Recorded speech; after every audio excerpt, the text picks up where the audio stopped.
É porque o Rick é cinemático também, toda aquela coisa que ele faz, do El Samurai, Tô brincando? era como você ter Pelé e você dizer: "Não, não vou botar Pelé na final da Copa do Mundo". Botar o Zezinho, É, quem nunca jogou, que nunca jogou, pô, nunca fez uma é bem. confiar muito no Exato, futebol, né. exato. Mas eu achei que o Zezinho ia fazer todos os Zezinhos do mundo, fala: "Poxa, se esse cara vai fazer, eu faço também". Que a minha ideia já é estar pensando na frente, não era um show em si. O show em si era para mostrar a eficiência da luta. E se eu queria mostrar a eficiência da luta, eu tinha que pegar um cara que representasse a fraqueza física, mas a eficiência do esporte, da ciência da arte. Se fosse extrapolar aqui, se botasse um conselho Gracie para tomar essa decisão, acho que 10 maiores Gracies da época mais proeminentes, Carson, e posso botar todo mundo para fazer uma votação quem ia lutar. Talvez o Royce iria entrar ou não, ou Naquela época, sim, naquela época. E não ia ter o era o Rickson, Verson Conde, todo o pessoal me ligou do Brasil: "Olha, bota o Rickson". Tinha gente me ligando: "Bota o Rickson". Eu falei: "Claro", eu falei: "Para tudo. O show é meu, vou fazer o que eu quiser". Cerrado o assunto. Resolvi botar o Royce, porque não, como eu disse a você, não só eu queria reconhecer o Royce, o trabalho, a lealdade dele comigo durante 15 anos na América, que ele ficou lá comigo, morando comigo esse tempo todo, mas também vendo que visualmente ia fazer as pessoas que são menores se identificar com aquele cara. Foi onde chegou até mim e várias pessoas do Nordeste esse visual. Quando a gente já viu o Rickson, "tá bom, o cara é forte pra caramba, nunca vou ser esse cara. Exato. Olha o que o cara faz com a perna, olha o que o cara faz com a barriga". Isso não aí É pra pra chegar aí é 20 anos. exatamente. Mas no Royce a gente começava a fazer ali e ia pra rua achando que Esse magrinho faz, eu faço também. é. Então foi uma ideia que realmente, modéstia à parte, foi uma ideia brilhante. E ele, quando você comunicou pra ele, que diz assim: "Ó, não vai ser o Rickson, vai ser você", qual foi o impacto Eu fa que ele teve? eu falei: "Royce, semana que vem você não vai trocar a fralda dos meus filhos não, semana que vem tu vai brigar". Ele falou: "Tudo bem". O Royce foi para os Estados Unidos pra ser babá dos meus filhos, viu. Ele foi para lá para cuidar da criançada, que a gente ia estar de férias aqui no Brasil, a mulher e a minha mulher com os filhos e tal. E o Royce muito cuidadoso com a criança, muito carinhoso, brincalhão e tal, cara muito tranquilo. E a minha mulher falou: "Traz o Royce pra depois de ajudar a gente aqui nos Estados Unidos". E ele foi morar comigo 10 anos antes do UFC, para literalmente ser babá dos meus filhos, entendeu. Foi para lá com 17, 18 anos de idade, sei lá o quê. E ficava ali cuidando das crianças, trocando fralda, levando para o parque. Como ele sabia jiu-jitsu, me ajudava na garagem também, dando aula aqui, dando aula de vez em quando, que eu fazia minhas pontinhas no cinema e tal, o Royce de vez em quando assumia as aulas. Mas foi com essa intenção de literalmente ser babá das crianças. Um belo dia, depois que o negócio do UFC aconteceu, essa ideia de fazer o evento, eu falei: "Royce, vai rolar o campeonato de vale tudo, quer fazer isso?" Ele falou: "Claro, estou pronto". Eu falei: "Então pronto, vai lá e faz". E saiu ali um dia, foi lá, brigou e fez a festa e mudou a história toda, virou um herói mundial. Todos os magrinhos do mundo inteiro falaram: "Também quero fazer isso". E foi o resultado que eu queria ter tido, era esse, entendeu. Rickson eventualmente foi para o Japão e fez aquele sucesso e virou um japonês, o samurai, a melhor qualidade do Japão, virou herói, virou o ídolo e agora o cara é o rei da cocada também lá no Japão.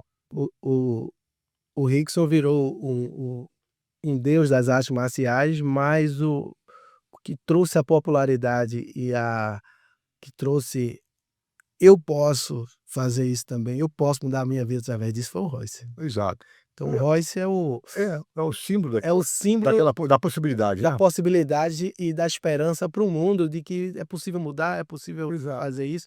E a preparação do Royce, como foi?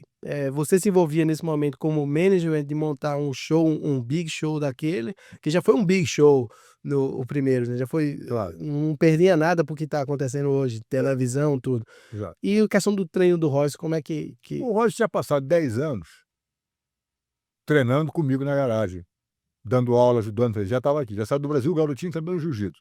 Foi para os Estados Unidos, passou lá comigo. Na época da luta, entendeu, antes da luta, trouxe o Rickson, o Roller, Relson, esse pessoal todo veio para dar uma ajuda no final, para dar aquele o ajuste final no Rickson, no Royce, mas ele já estava sabendo o que estava sabendo.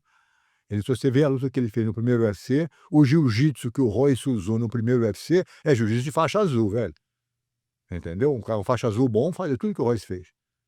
O Royce é um cara focado, era um cara que acreditava no que aprendeu, tem um sangue desse na veia, foi lá e fez a parte dele. Mas não foi aquele jiu-jitsu maravilhoso, nada disso.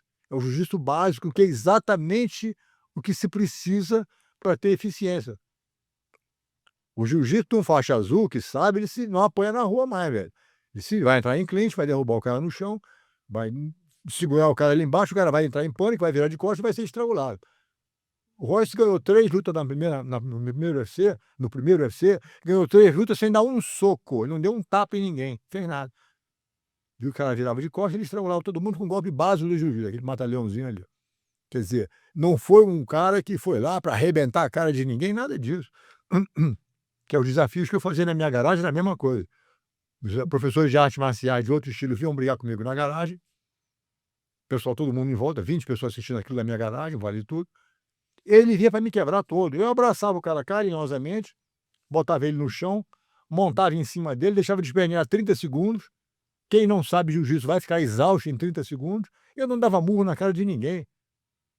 "Não consigo respirar", o Ricochet dizia. Eu falei: "Tá bom, meu amigo, relaxa e tal". Quando acabava aquela brincadeira, fazia de novo 2, 3, 4, 5, 6 vezes, o cara via que realmente não tinha chance, o karatê, o kung fu não dava para resolver com o jiu-jitsu, que acaba no clinch e eventualmente acaba no chão. O cara ficava impressionado, dizia: "Puxa vida, eu posso aprender?" "Claro, campeão, meu amigo", e pronto, ficava naquela brincadeira. A grande maioria das pessoas que vieram na minha garagem brigar comigo, 90% viraram alunos meus. Inclusive o Chuck Norris foi aluno meu também. Entendeu? Teve um filme chamado, como é que ele é o do dragão? Do Enter the Dragon, do Bruce Lee, como é aquele filme famoso? Eu não sei o nome em português. Operação Dragão, Operação acho. Dragão, eu acho que é isso. Bruce Lee, Chuck Norris. Bruce Lee, Chuck Norris. Tinha o Bruce Lee, tinha o Chuck Norris, tinha o Jim Kelly, que é um preto alto, foi campeão em karatê também, muito bom lutador, Jim Kelly. Tinha o John Saxon, que era um artista famoso também, e tinha o tal do Bob Wall, que era sócio do Chuck Norris. Esses eram os 5 principais das artes marciais no filme, no Chequeiro do Dragão. Operação Dragão. Operação Dragão. Bruce Lee, Chuck Norris, Jim Kelly, John Saxon e Bob Wall.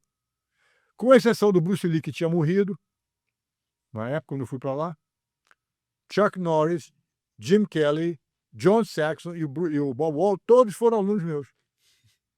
Tenho certeza que se o Bruce Lee estivesse vivo, ele teria aprendido jiu-jitsu comigo também. Aquele Danny Inosanto, que foi o número 1 do Bruce Lee, fez jiu-jitsu também. Todo mundo no jiu-jitsu. Quer dizer, o troço virou uma coqueluche. Ah, porque não foram os gregos. Claro que foram os gregos. Alguém tinha que começar. A gente foi lá, desbravou o negócio, abriu a estrada, agora todo mundo passa por cima da estrada. Ah, quem fez fui eu. Conversa, fiado. E a evolução pós o day after do UFC 1, o que aconteceu nos Estados Unidos? Rapaz, eu recebi um telefonema do pessoal de alto escalão do exército americano, viu? Falou: "Seu Grace, a gente viu o pequenininho ganhar do grande, precisamos aprender isso". E me pediram para ajudar a reescrever o currículo de combate corpo a corpo para o exército americano. Então eu fui lá, comecei a treinar os caras. Hoje em dia, mais de 3 milhões de soldados americanos aprenderam jiu-jitsu. E a partir daí você começou a escrever uma nova história no mundo. A partir dali houve o antes e o depois de Royce, antes e depois do UFC. Claro. Um novo calendário nas artes marciais.